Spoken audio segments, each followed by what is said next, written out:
जीव के जन्म से पहले ये चीजें लिख उठती हैं प्यारे।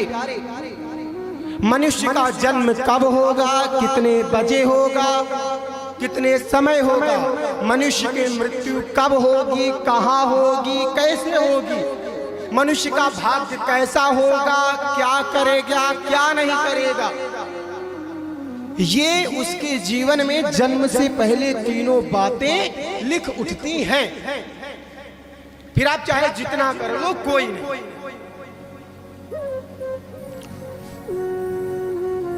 ना कोई जन्म को टाल सकता है, ना कोई मृत्यु को टाल सकता है, ना कोई उसके भाग्य को बदल सकता है। अब आपको बताऊं, एक बड़ी अच्छी सुंदर बात याद आई। किसी संत ने बड़ी सुंदर हमसे बात कही थी। एक बार यमराज, उतनी टाइम अम्मा जी को हम बता रहे थे, एक बार यमराज बैठे बैठे तोते को देख करके मुस्कुरा रहा था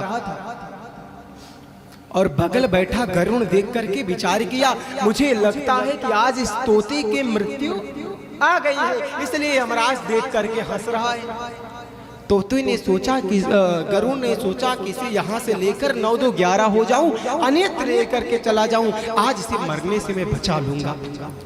गरुड़ ने तुरंत तोते को अपनी पीठ पर बैठाया और वहां से लेकर एक सैकड़ों कोसों दूर एक गुफा में रख करके फिर यमराज के पास आया।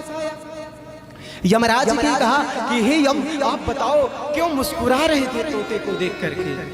यमराज ने कहा, भाई गरुड़, मैं क्या बताऊं, मैं यही सोच रहा था कि आज इस तोते की मृत्यु है और इतने कोस दूर उस गुफा में इसे मरना है, और ये मरेगा कैसे, ये तो पहुंच नहीं पाएगा, लगता है विधि का विधान टल जाएगा।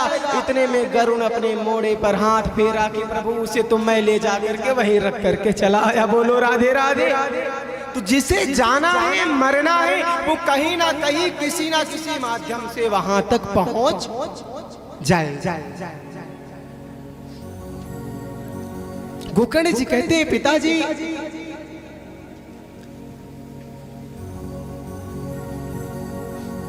बड़ी सुंदर गोकर्ण गीता इसे कहते हैं, और कितनी सुंदर श्लोकों में पिताजी को समझा रहे हैं गोकर्ण जी।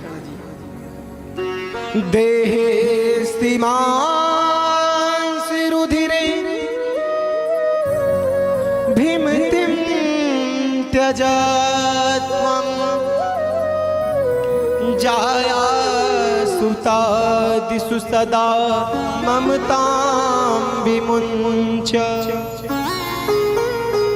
पश्यानिशं जगदिदं क्षणभङ्गनिष्ठं वैराग्यरागरसिको भवभक्तिनिष्ठा।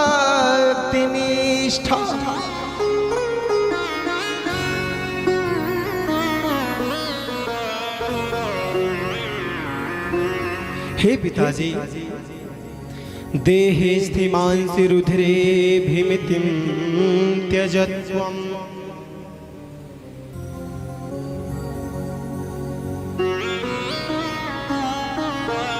जाया सुतादिषु सदा ममतां विमुञ्च।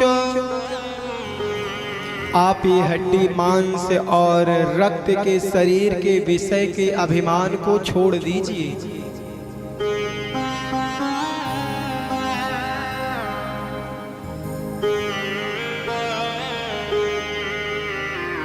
आपके पास ये रक्त मांस हड्डी का जो शरीर है, जो इसका अभिमान है, इसे त्याग दीजिए।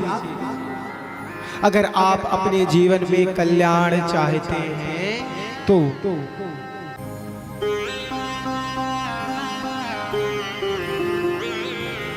और देह के नातों से ममता का त्याग कर दीजिए।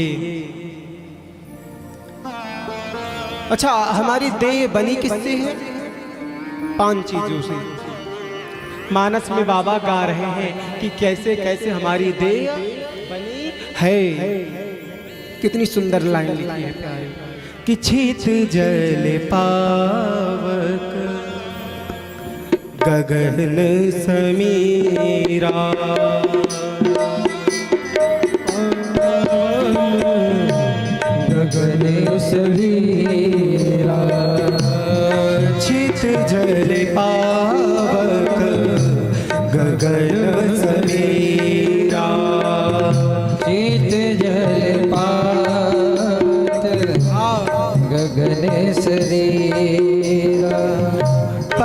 पंचरचित अति अधम शरीरा पंचरचित अति अधम शरीरा। प्यारे यही 5 चीजों से छित जल पावक गगन समीरा पंच रचित अति अधम शरीरा।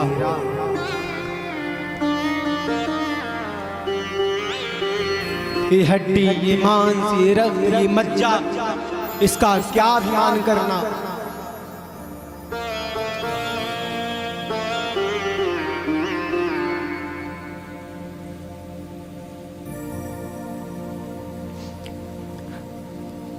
प्यारी अभिमान करना है तो भगवान का भक्त बन करके अभिमान करो कि संसार में मैं तो हूं जो परमात्मा को मानता हूं। तो आपके हृदय में उत्कंठा जागेगी। और भैया अगर हम आप सोचें कि अभिमान शरीर का कर लें तो भैया कल्याण होने वाला नहीं है। क्योंकि प्यारे ये जितनी सुंदर शरीर है उतनी सुंदर है नहीं। ये है तो भैया चाम तो चढ़ा हुआ है। अब शेख भैया अगर चाम निकाल दो तो कोई देखना पसंद करेगा? हाँ, कोई आपके पास देखने के बाद छोड़ो सरकार पास से आना नहीं चाहेगा। आंखें को कितनी बढ़िया। पूज्य राजेश्वरानंद जी महाराज कहते हैं कि आंखें तो कितनी सुंदर। हम कहते हैं देखो भैया मृगनयनी जैसी आंखें, और थोड़ा सा सुबह सुबह उठो आंख में जैसे मैला दिखता है तुरंत मन, अरे पहले उसे पूछो। हाँ, कोई देखना पसंद नहीं करता। कोई भी शरीर का अंग हो कि रक्त मांस हड्डी के ढेर पर मढ़ा हुआ है चाम। रक्त मांस हड्डी के ढेर पर मढ़ा हुआ है चाम। देख उसी सुंदरता पर हो जाती नींद हराम। ये माया तेरी बहुत कठिन